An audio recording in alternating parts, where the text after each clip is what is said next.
No man is free who is not master of himself. Epictetus.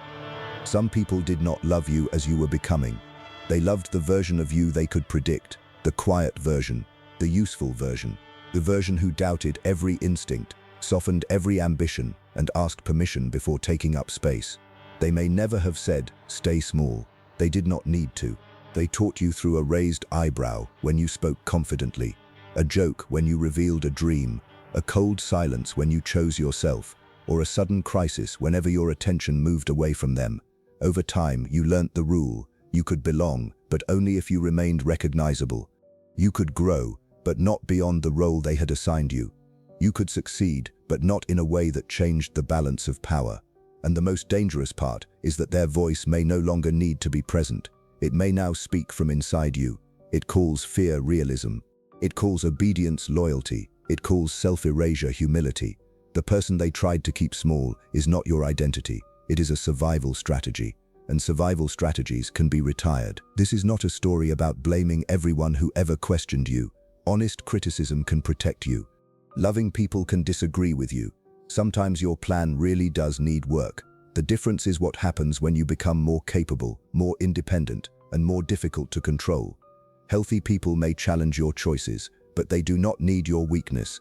They do not punish your growth because it changes your usefulness to them. The person invested in keeping you small does something subtler. They make your expansion feel like betrayal. Your new boundary becomes arrogance. Your confidence becomes selfishness. Your privacy becomes secrecy. Your ambition becomes delusion. They do not have to defeat your future if they can train you to feel ashamed of wanting it. That is conditional belonging. You receive warmth when you perform the approved identity and discomfort when you step outside it. The reward is acceptance. The price is your unfinished life. If you value this kind of clear-eyed psychology, subscribe to MindWire. The purpose here is not to make you suspicious of everyone, but to help you recognize the forces that quietly shape your choices. Consider the child who becomes the peacekeeper in a volatile home.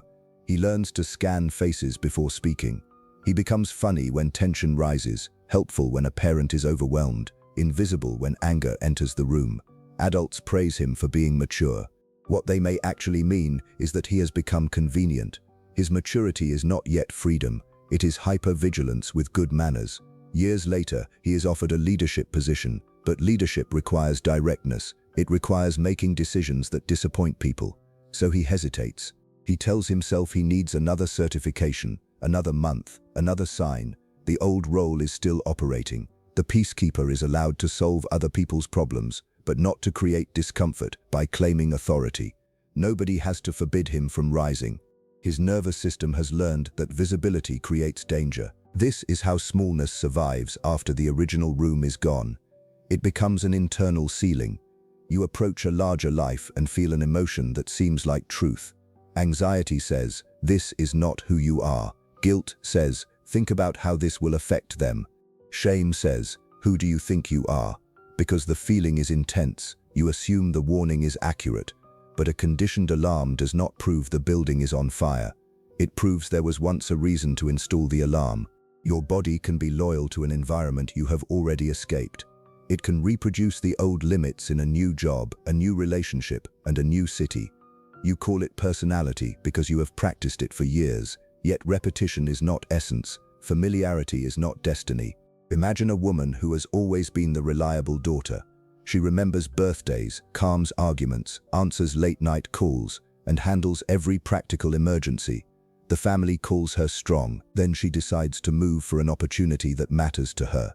Suddenly, the praise changes shape. "We just never thought you were the type to leave. Your mother needs you." Success is not everything.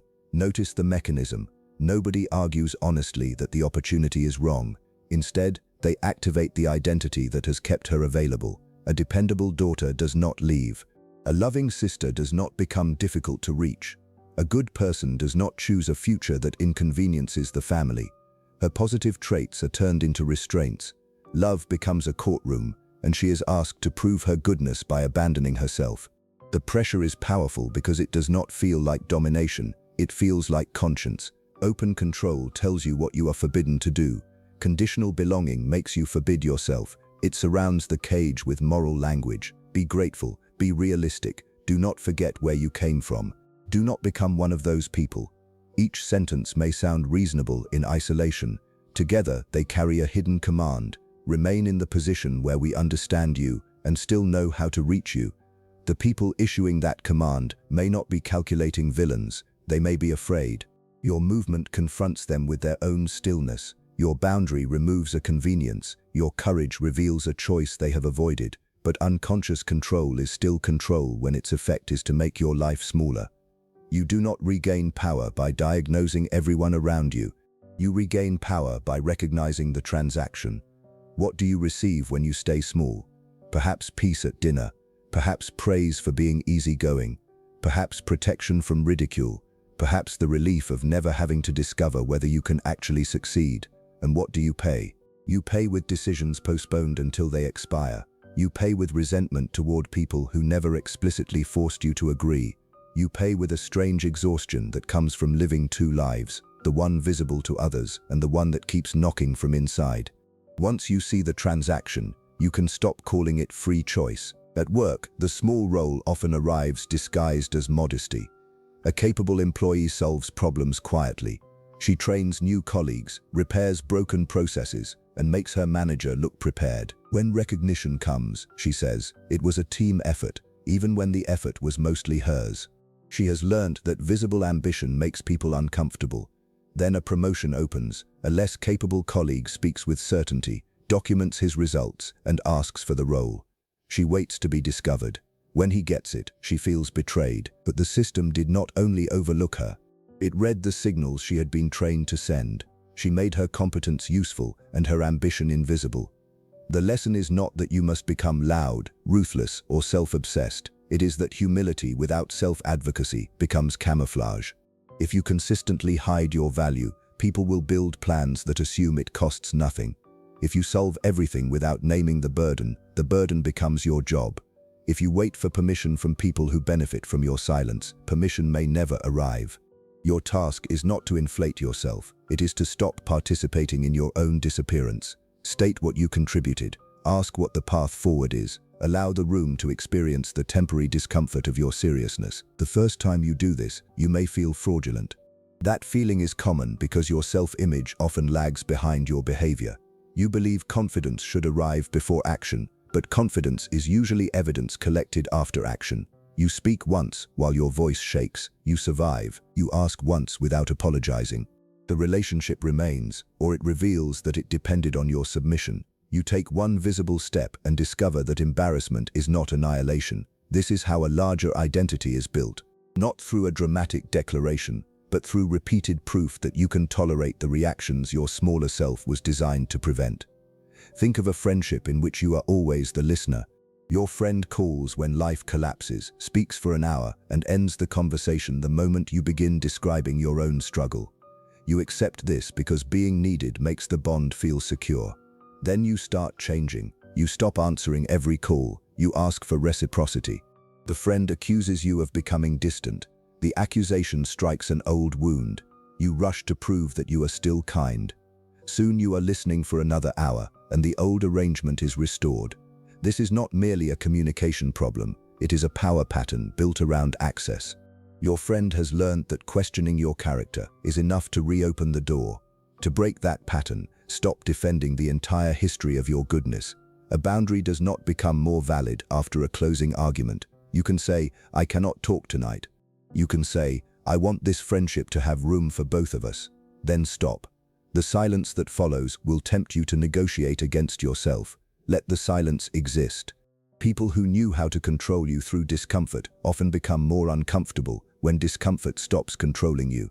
Their reaction is information. It tells you whether the relationship can adapt to the presence of a full person. There is a painful truth here. Some relationships improve when you grow. Others end because your smallness was not an accidental feature of the bond. It was the foundation. You were the one who apologized first, absorbed the insult, loaned the money, abandoned the plan, or returned after every withdrawal of affection. When you stop, the other person says you have changed. They are correct. Change is not your defense, it is your decision. You are no longer offering the behavior that made exploitation easy. This is where motivation must become more than a feeling.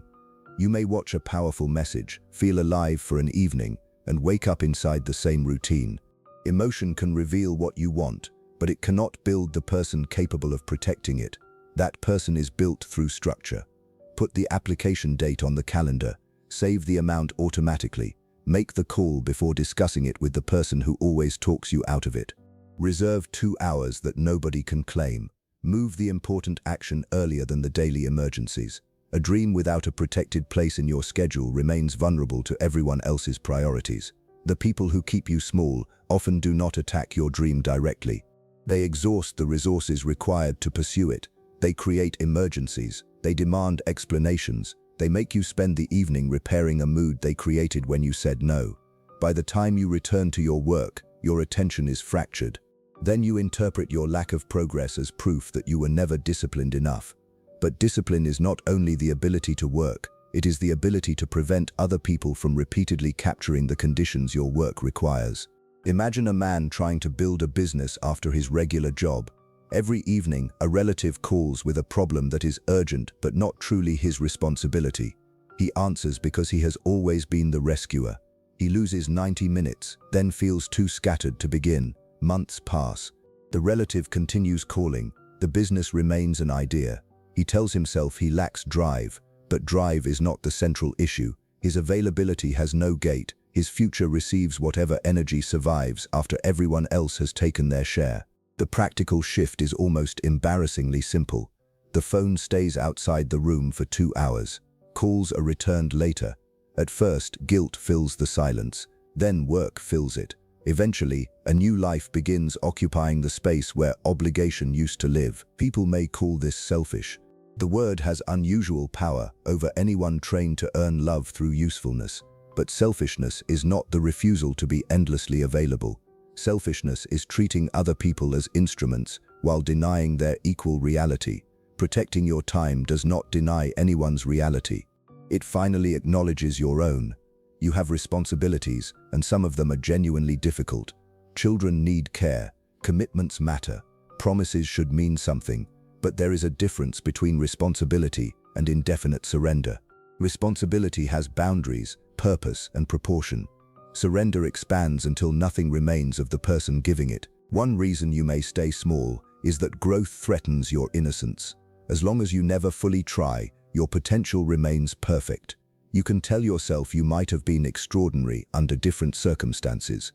Real action is less flattering. It produces awkward first attempts, visible mistakes, and evidence that you are a beginner. The family member who mocks your project may be cruel, but the mockery also offers you an escape. If you quit, you can blame their lack of support. If you continue, the outcome becomes yours to face. Becoming larger means giving up both the cage and the excuse the cage provided. This is the internal power struggle beneath many abandoned ambitions. One part of you wants expression, another part wants protection from judgment. The protective part is not evil. It learned that belonging was safer than visibility. If you attack it, you create more inner war. Instead, update it. Say in effect, you kept me safe when I had little power, but I have choices now. Disapproval is uncomfortable, not fatal. Failure is information, not exile. We no longer need to disappear. Then prove those statements in small, concrete ways. The nervous system learns through lived evidence more than inspirational language. Start with a decision you have been unnecessarily presenting for public approval. Perhaps it is a course, a creative practice, a change in appearance, a new boundary, or an hour alone. Make the decision privately. Check the real consequences. Consider the needs of people genuinely affected. Then act without conducting an election. This does not mean refusing advice. It means choosing advisors instead of accepting every nearby person as a judge. Advice should come from people with relevant wisdom, honest concern, and no investment in your dependency. The distinction matters. A mentor may say your plan is weak and show you exactly where. A controlling person says you are not the kind of person who could do it. A mentor addresses the work. A controlling person attacks the identity required to attempt it. A mentor can tolerate being ignored. A controlling person escalates when persuasion fails. A mentor wants your judgment to improve. A controlling person wants your judgment to remain subordinate. Learn to hear the difference, especially when both voices use the language of concern. In romantic relationships, the pressure to stay small can look like protection. One partner discourages the other from traveling alone, accepting a demanding opportunity, returning to school, or spending time with confident friends. The stated reason is love.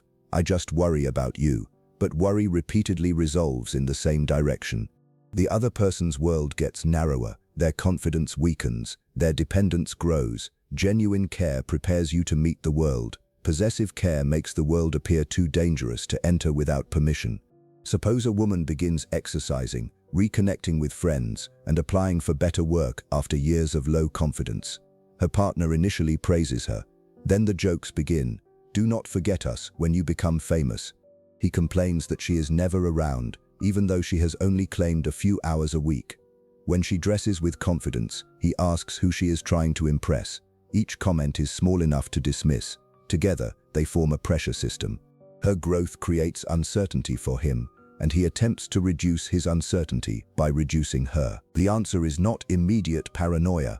It is observation followed by directness. Name the pattern once. When I take steps that make me more independent, you respond as if I am abandoning you. Then watch what happens. A secure partner may feel exposed, but can reflect, apologize, and change behavior. A controlling partner will redirect the conversation toward your cruelty for noticing. They may produce tears, anger, or a list of everything they have done for you. The purpose of the reaction is not resolution. It is to make noticing more expensive than submission. You become the person they tried to keep small when you stop treating every negative reaction as a verdict. Reactions are events. Some deserve consideration. None automatically deserve command. Someone's disappointment may mean you acted carelessly. It may also mean your boundary worked. Someone's anger may reveal harm you need to repair. It may also reveal lost access. Emotional intensity does not tell you which interpretation is correct. You need principles. One useful principle is this: do not measure the goodness of a decision only by how peacefully others receive it. Manipulative systems are often peaceful when everyone obeys. A family can look harmonious because one member absorbs every conflict. A workplace can look efficient because one employee performs unpaid labor. A relationship can look stable because one person has stopped expressing needs. Peace is not always evidence of health. Sometimes it is the silence produced by unequal power. Another principle is to separate guilt from wrongdoing. Guilt can be a moral signal, but it can also be a conditioned response to independence. Ask precise questions. What promise did I break? What actual harm did I cause? What responsibility belongs to me? What discomfort merely belongs to someone who did not get what they wanted? If you cannot name a broken commitment or preventable harm, the guilt may be the sensation of leaving an old role. Feel it without obeying it. This is difficult because the old role probably gave you real strengths. The peacekeeper became perceptive. The rescuer became capable. The invisible child became observant. The criticized dreamer developed imagination in private. You do not need to destroy these qualities. You need to remove them from compulsory service. Perception can become discernment instead of hypervigilance. Capability can serve chosen commitments instead of endless emergencies. Imagination can become visible work instead of secret refuge. Your survival self is not garbage to discard. It is raw material to reorganize. Think of a tree trained beneath a low roof. As it grows, every upward branch is cut. The tree adapts sideways.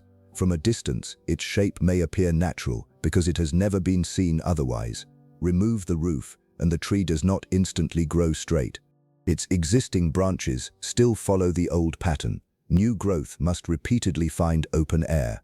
You are not failing when freedom initially feels unfamiliar. You are seeing the shape that pressure produced. The task is not to hate that shape.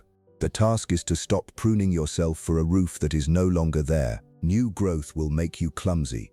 You may overcorrect. A person learning boundaries can sound harsher than necessary. Someone recovering from chronic invisibility may speak too much. Someone who has always surrendered may confuse stubbornness with strength. Do not use imperfect movement as proof that movement was wrong. Adjust. Apologize when you cause harm, but do not apologize for existing at full size. Maturity is not returning to the cage every time freedom looks inelegant. There will also be grief. Becoming more fully yourself means recognizing years organized around fear. You may mourn the opportunity you declined, the relationship you tolerated, or the talent you kept hidden. Do not turn that grief into another prison. Regret can become a sophisticated form of avoidance when you spend the present prosecuting the past. The younger version of you made decisions with the power, knowledge, and safety available then. Honor that person by using what is available now. The question is not, who would I have been if nobody had limited me? That person cannot be recovered because every life is shaped by pressure. A better question is, what can I build with the strength I developed and the freedom I am willing to claim? This moves you from fantasy into authorship. You cannot rewrite the first chapters, but you can stop handing the pen to people who prefer your earlier character. Authorship requires choices that close other possibilities. This is why indecision can feel safe. If you never choose, nobody can accuse you of choosing wrongly. You remain available to every imagined future and committed to none. But a life becomes real through exclusion. To write one book, you must not write 10 others at the same time. To build one skill, you must tolerate being ordinary elsewhere. To protect one relationship, you may have to disappoint people who treated your availability as public property. Every meaningful yes creates a boundary around itself. Choose one area where you have been living below your own knowledge, not below your fantasy, but below what you already know.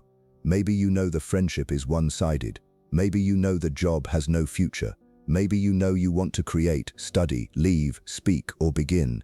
Then identify the smallest action that cannot be mistaken for more thinking.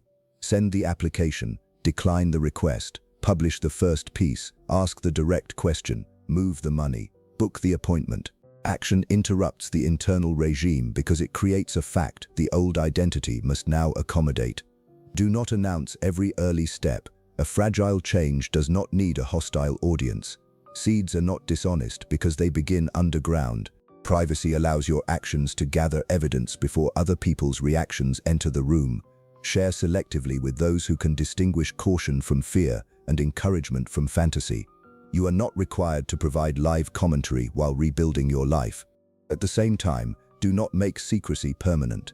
The goal is not to become hidden in a different direction. Eventually, your values must become visible in your calendar, your speech, your work, and your relationships. The person you are becoming needs public behavior, not only private insight.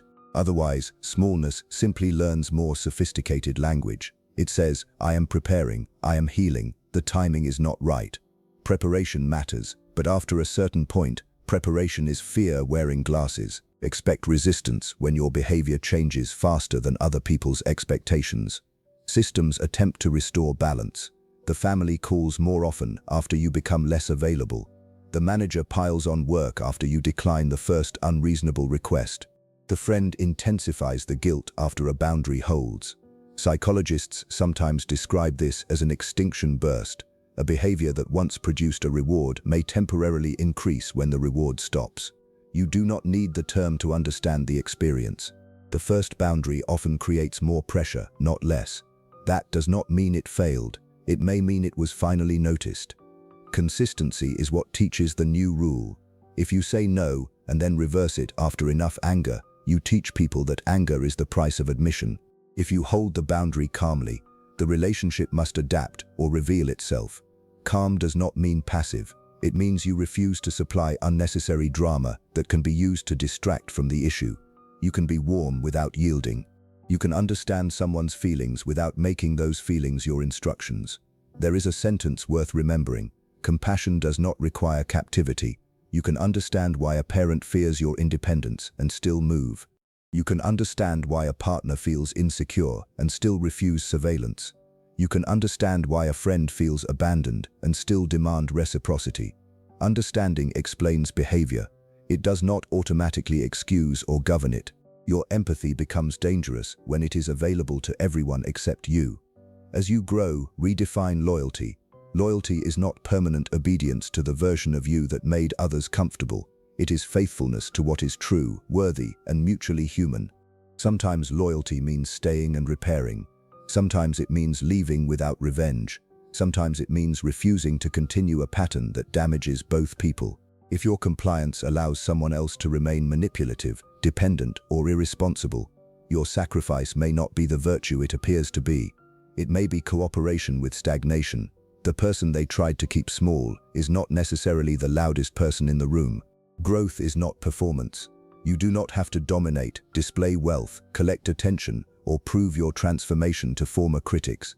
If your new life remains organized around showing them what they missed, they still occupy the center. Real expansion is quieter. You choose work that matters even when nobody envies it. You protect peace that does not require self-betrayal. You can hear criticism without collapsing and praise without becoming owned by it.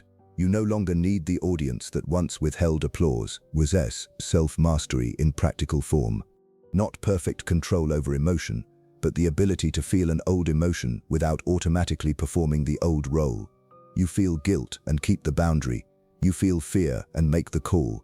You feel grief and continue building. You feel the desire to explain yourself and allow one clear sentence to stand. Freedom does not mean the conditioning vanishes. It means conditioning loses its vote. Months from now, the largest change may be visible in ordinary moments. You no longer rehearse a simple request for 2 days. You do not scan every face after offering an opinion. You let a message wait while you finish meaningful work. You notice a mocking comment and do not laugh to make the speaker comfortable.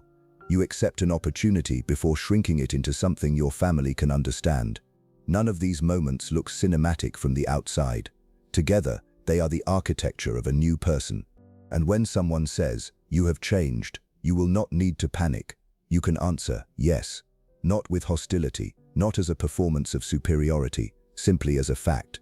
You were supposed to change. A life that never changes shape is not loyal, it is arrested. The child who survived by disappearing is allowed to become an adult who chooses visibility. The helper is allowed to have a direction. The peacekeeper is allowed to create necessary conflict. The dependable person is allowed to depend on others. The dreamer is allowed to produce imperfect evidence. You may never receive an apology from the people who benefited from your smallness. They may never understand what their jokes, warnings, crises, and withdrawals did to you. Do not make their understanding the final permission slip. If they must agree that you were constrained before you allow yourself to expand, they still control the door. Your evidence is the pattern. Your authority is your examined judgment. Your responsibility is what you do next. So build one day that the smaller version of you would have considered dangerous. Speak plainly once. Protect an hour. Let someone misunderstand you. Complete the task before seeking approval. Choose the advisor who respects your agency. Refuse the emergency that is actually a habit. Take the next step while doubt is still speaking. Then do it again. A new identity is not discovered in a hidden chamber. It is assembled from acts that the old identity was afraid to perform. They may have trained you to bend beneath every ceiling. They may have confused your obedience with your nature and your silence with your consent. But the roof is not the sky. The shape you took under pressure is not the limit of what you can become. You do not need to punish the people who kept you small. You do not need to convince them that your growth is justified. You need to stop cutting back every living part of yourself that reaches beyond their comfort. Stand where you once apologized. Speak where you once disappeared. Build where you once waited. The person they tried to keep small is still carrying the strength it took to survive. Turn that strength upward now. Let the next branch find open air. If you are ready to become larger than the role you were given, write one word in the comments: unbound.